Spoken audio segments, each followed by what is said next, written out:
Kasih karunia dan damai sejahtera dari Allah Bapa kita dan dari anaknya Tuhan Yesus Kristus menyertai kamu sekalian. Amin.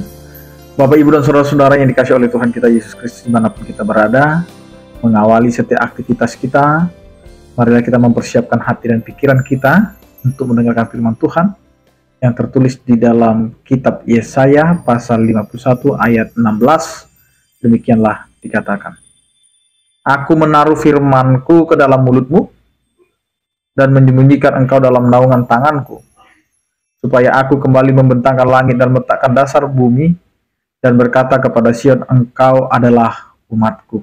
Demikian firman Tuhan. Bapak, Ibu, dan saudara-saudara yang dikasihi oleh Tuhan kita Yesus Kristus, cara Allah untuk menyadarkan umat yang telah hidup dalam pelanggaran, yang telah hidup di dalam kesombongan, bahkan mereka ingin menyamakan diri dengan Allah, bahkan mereka tidak lagi menghiraukan apa yang menjadi nasihat Tuhan melalui para nabi-nabinya.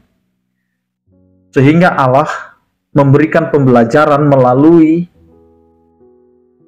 menyerahkan umatnya ke tangan bangsa yang tidak mengenal Allah, yaitu mereka kalah di dalam peperangan dan mereka harus menjadi tawanan dan masuk ke dalam pembuangan.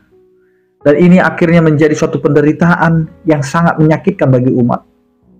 Dan mereka harus meratap, mereka harus menangis, mereka harus menjerit. Dan ketika mereka sudah mulai dalam perubahannya, sudah mulai menyadari kesalahan-kesalahannya, maka mereka datang dengan doa-doanya, datang dengan keluhan-keluhannya kepada Tuhan, dan akhirnya Tuhan memberikan yang namanya penguatan dan penghiburan. Sehingga ayat kita hari ini, inilah yang menjadi penghiburan kepada umat, di mana mereka diberikan suatu pengharapan yang akan kembali ke negeri yang telah ditinggalkan oleh mereka karena masuk ke dalam pembuangan. Dan firman Tuhan ini menyatakan kepada kita juga yang menjadi orang percaya pada saat ini, yang telah menghidupi imannya kepada Tuhan, maka hari ini Tuhan mau berbicara kepada kita, aku menaruh firman-Ku ke dalam mulutmu. Jadi kehidupan kita sebagai orang percaya bukan hanya asal percaya, tetapi ada hal yang menjadi ciri khas dan keistimewaan, di mana kehidupan kita itu dipakai oleh Allah untuk menyatakan firman Tuhan. Sehingga Allah menaruh firman-Nya di dalam mulut kita. Karena itu jaga mulut kita. Jaga apa yang mau keluar dari pembicaraan kita. Mulut kita ini bisa saja menyakitkan, tetapi juga bisa menjadi penyejuk.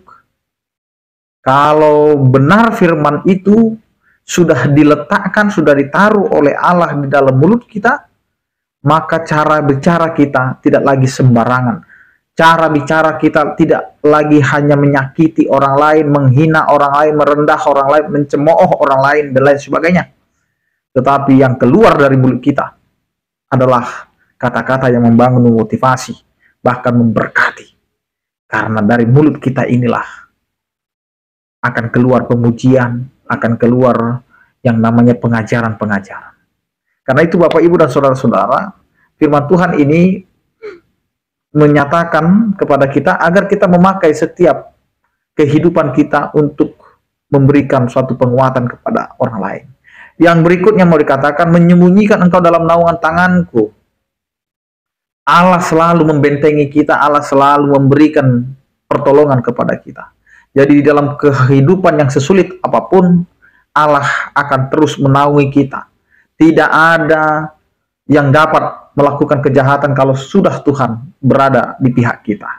Yang berikutnya dinyatakan melalui firman Tuhan ini, supaya aku kembali membentangkan langit dan meletakkan dasar bumi dan berkata kepada Sion, engkau adalah umatku. Allah akhirnya menguji kembali agar kita mengingat bahwa kita ini dipilih oleh Allah menjadi umatnya.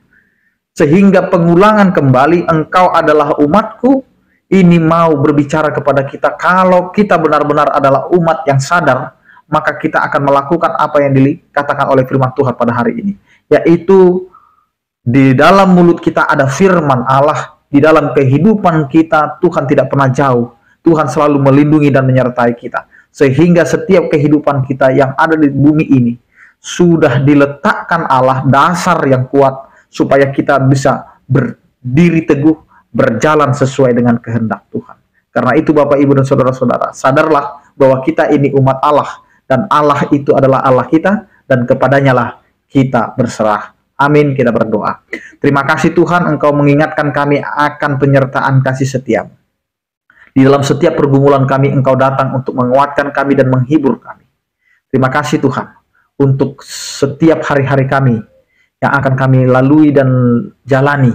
Begitu juga dengan setiap aktivitas kami, pekerjaan kami. Biarlah itu menjadi kemuliaan bagi nama-Mu dan terjadilah kehendak-Mu dalam kehidupan kami setiap hari. Ya Tuhan, berkatilah setiap orang percaya yang sakit, Engkau berikan kesembuhan, yang bergumul Engkau berikan penyertaan-Mu, dan Engkau Tuhan yang memberikan penghiburan. Kiranya kasih setia-Mu Tuhan yang menyertai kehidupan kami. Anugerah Tuhan kita Yesus Kristus, kasih setia daripada Allah Bapa, persekutuan Roh Kudus itulah yang menyertai kamu sekalian. Amin. Selamat beraktivitas. Salam sehat dari kami. Tuhan Yesus memberkati. Horas.